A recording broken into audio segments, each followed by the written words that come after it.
We return to the outpost of Bloodyglaciers, established by the Spear Shelter in the year 250. They had survived their first year, though not without loss and sacrifice. The loss of Toddy would linger, but the fortress was growing and such growth brought new challenges. The first of which was to find a solution to the dwindling supply of drink. Soon we'll have to find a solution, and fast.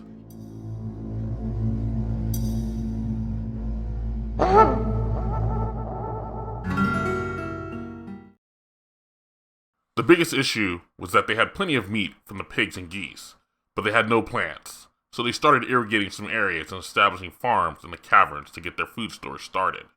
The crisis would not be immediately abated, but with the fields established, they would be laying the seeds for the future, and should keep them from having these issues in the coming years. Farming in the cavern meant that they would need to secure territory from the many denizens of the caverns. It would not do to have the field started only to have the fortress invaded by evil fishmen, or farmers assaulted by cave crocodiles. The dwarves got to work, carving out more runes to establish a foothold in the caverns. The days ahead would be hard, and minimal drink, but they would survive, and in time thrive. The dwarves of Bloodyglaciers are tough, and this challenge would not break them, or so they hoped.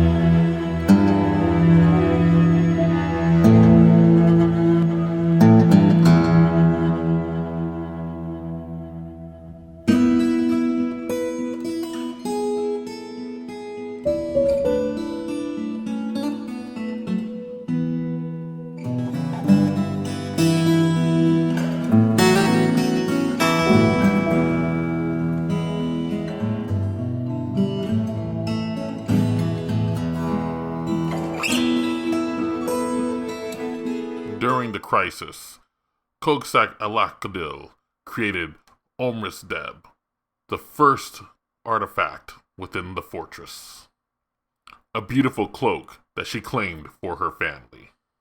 The first section of the cavern expansion was complete. The farmlands were completed, and storage was set up to house more stone and materials that would be needed to expand the fortress in the future. It was not without some peril. There had been some incidents with mole rat dogs and a potential cave crocodile, but overall, things were okay.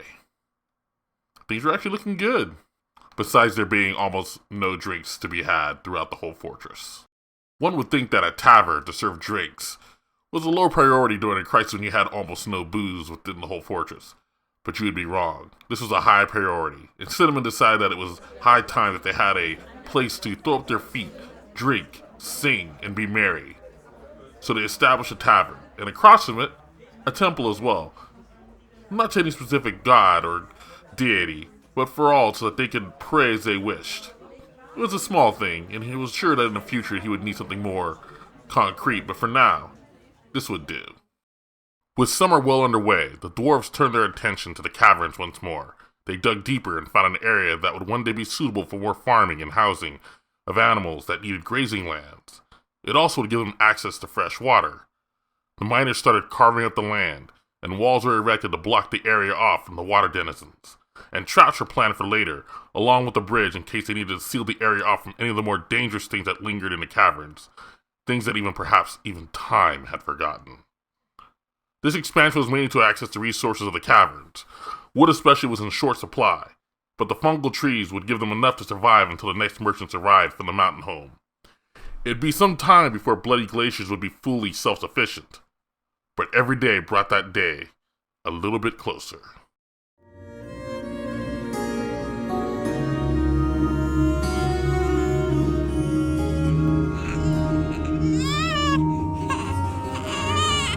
That's an important day. You get a special name. We're gonna call you... We'll call you Snow.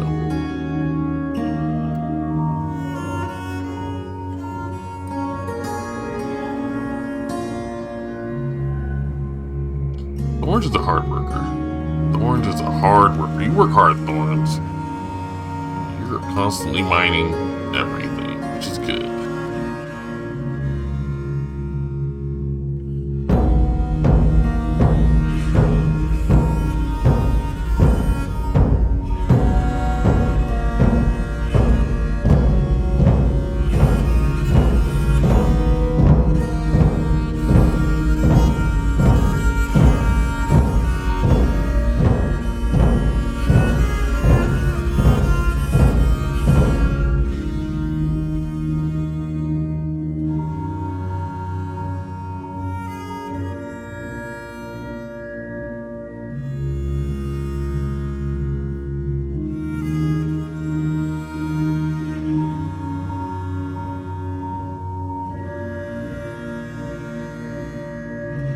One of the earliest migrants to Bloodyglaciers, Shem has become known as Sunshine around the fortress.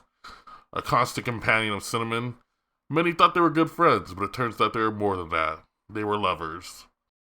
And many are happy for them and wish them well. Stone blessed their relationship, and perhaps in the future there may even be marriage. But for now, they're happy together. And she's been a great miner. The main room of the tavern was completed in the autumn of 251. This was a major achievement, and although there were rooms scheduled to be added on, this central chamber would become a great place for recreation and relaxing for the dwarves of the fortress.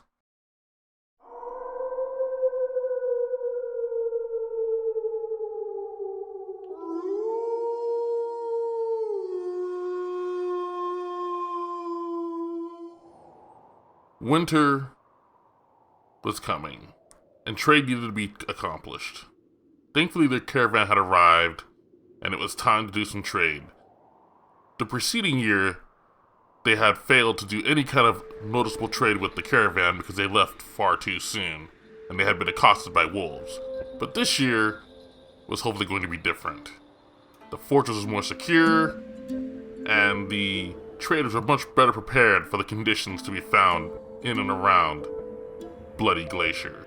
It was crucial that supplies were procured from the merchants. They would need food, especially drinks, wood, and other kinds of things that they couldn't create for themselves in and around the fortress.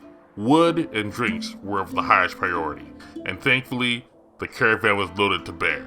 The dwarves brought out cut gems, crafted goods, and other sundries to trade with the mountain home.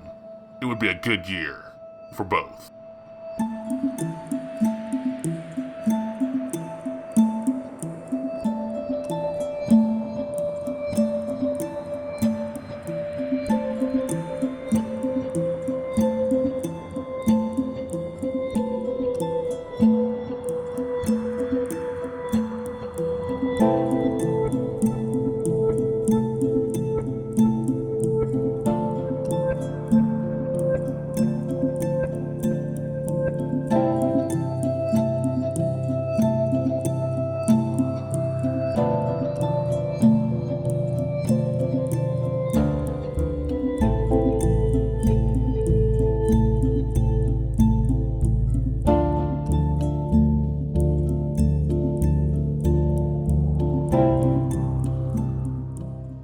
The second year was coming to an end for Bloodyglaciers. Cinnamon sat down in his office and got to work keeping records and contemplating the hard days they had endured during the drink crisis. But now their supplies were filled to bursting. The farmland was giving them plenty of food and cloth. The crisis of drink was over. Now they could focus on the real reason they were here, to tame the stone and draw out riches and wealth. Cinnamon was not greedy, but he understood that wealth was a sign of blessing, and the fortress would be blessed with more migrants if they showed they were growing and profitable. They would need to dig deeper into the earth and establish more extensive mines. The icy lands had not been kind, but they had survived. Soon they would tame the land beneath the purple-clouded skies and gather riches from the deep. But there was always more to do. They need to better outfit the military, a better hospital, and supplies, more beds, more rooms. The list was endless, almost too much, but Cinnamon was determined to keep moving forward. But he wasn't alone. Sunshine was good company, and a steady miner, though she had dreams of being a warrior and soldier. Cinnamon didn't want her to come to harm, but also understood that martial practice was near to any dwarf's heart. Thornton Gray had been kept busy digging deep into the earth alongside Sunshine, while Olaf and Dudebro trained constantly to be ready for any new threats. Cinnamon was thankful. They had not been needed, but the future would bring new challenges and new dangers. They would need a steel industry, but they are far from that. But he thought it could be done to fully equip their soldiers for battle and provide the best protection for Bloodyglaciers. There were so many things that needed to be done. But for a moment, he just took stock that they had come this far. They had even had a birth within Bloodyglaciers, and he thought of Snow and her mother, the one that people were calling the Iron Mama. He wanted to make sure that the fortress would be good for her, and that in time, when his time was past, she would be able to take on the mantle, along with all the others that had come to the fortress, and keep the dream of Bloodyglaciers alive.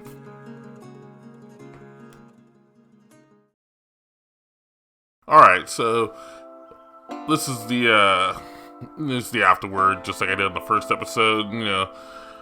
Year 2 was actually not that bad. It was actually pretty quiet compared to the first year that had a lot of things happening. It was actually mostly just building, expanding, dealing with having 0 drinks for the majority of the year. We basically kind of got to a point where we would make enough drinks to kind of get people, and then they would run out, and I would just farm just enough to get more drinks. It was just kind of a vicious cycle until but we were able to last until the what are they called? The merchants arrived, and that was able to get us back to where we needed to be. We had so much crafts and stuff that we were able to buy just tons and tons of everything. Like Cinnamon said, we bought pretty much everything they had that was wood, meat, or drinks. It was crazy. But yeah, we did make it. It was pretty tough. Overall, I'm hoping everyone's enjoying what's going on. I'm having a blast just kind of putting this all together. It is a lot of work, but I hope that people enjoy it. And if you enjoy the content, definitely subscribe. And I'm going to continue doing more Dwarf Fortress content, and I also have some RimWorld content I want to add to the channel, alongside the Crusader Kings 3 content I'm already doing. But this isn't really about that. It's really about Dwarf Fortress, which I adore the game. The game is it's a lot of fun. I was kind of iffy at first. I mean, I did like it, but I was like, I don't know. But now I've really just got into it. It's always something new. I like the stories that it can generate. I understand it a lot better now than when I first started. When I first started playing, I couldn't even figure out how to build stairs to go up and down and whatever. Now I'm a lot further along. I could probably actually do a few interesting things with it. So yeah, I'm glad that hopefully people will enjoy this, and all I can say is that the next chapter gets a little spicy. Just a little spicy.